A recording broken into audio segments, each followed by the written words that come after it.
I'm presenting on the effect of feeling good on helping, cookies and kindness by Eisen and Levin. Previous research has found a link between success in helping and low-cost helping with a positive affective state or a warm glow of success.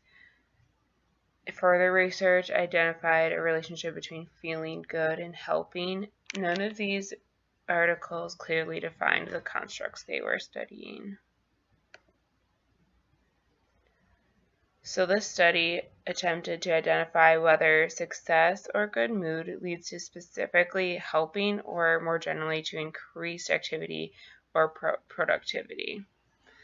So the null hypothesis would be that success or good mood has no specific effects on helping or increasing activity or productivity. The alternative hypothesis would be that feeling good leads to increased help, or that after feeling good, you will respond to a helpful opportunity rather than a hindering opportunity in activity.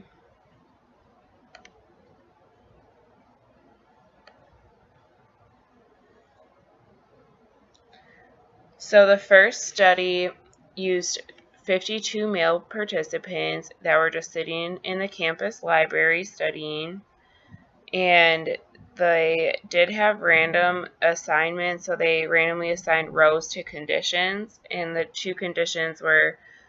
four conditions, one was the feel good condition, where a researcher gave out cookies. One was a neutral condition where the researchers did nothing. One was where the researchers asked the participants to be a confederate in a study which would help people study for exams. And then another condition was they asked them if they would be a confederate in a study which is hindering students from studying for exams. So the results of the study showed a mean of the cookie condition for help had a much higher mean than the distract, and the no cookie had a much higher mean for distract than for the helping condition. So you can see how these participants were divided up into 4 groups randomly.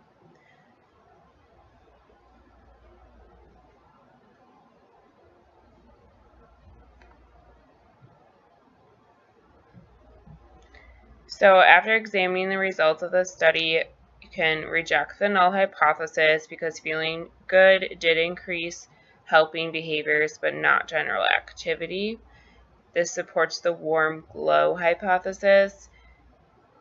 And alternative explanations the researchers mentioned was that these participants were just reacting to a helpful model because they saw the person giving out the cookies, and so they saw someone else being helpful towards them, so they wanted to be helpful towards the next person that approached them. And another limitation was that the researchers actually solicited the helpfulness, and it wasn't just like a natural occurrence of someone who might need some help.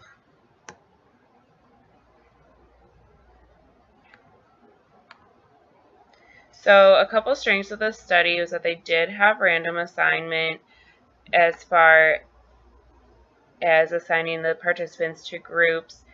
And the hinder person did not know who got the cookies. So there was one blind setup in the study.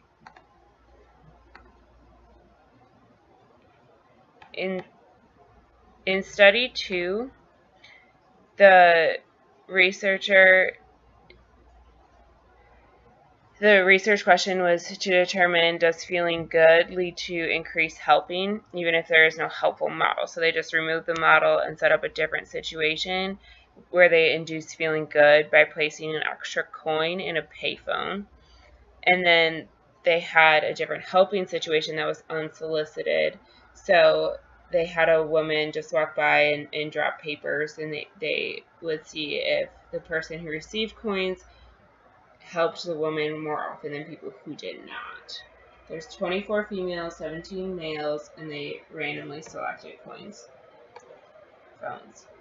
So these are the results from that study, and you can see that people who received a dime helped more often than people who did not receive a dime.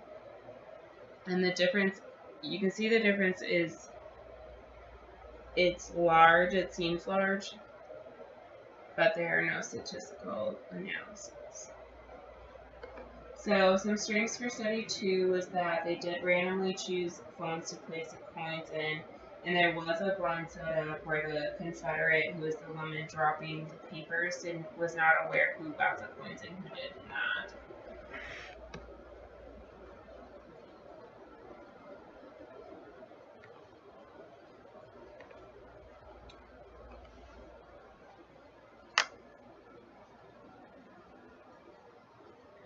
There were some weaknesses in study 2, the same problem with the blind setup, only the Confederate was blind and not the actual researcher. So I think it would have been better had they had an additional person putting in the coins so that both the researcher and the Confederate were blind to what was going on. There was no statistical analysis of the data, so we can't determine whether it's significant or not. I guess we could run our own test, but they should have reported that. And then some bigger problems, they used some constructs like good mood and good mood inducers. And these mood inducers are really subtle, like a dime and a cookie, but that could also be a strength that attributes to the study because they were so subtle and still had an effect on the people's behavior. And here are my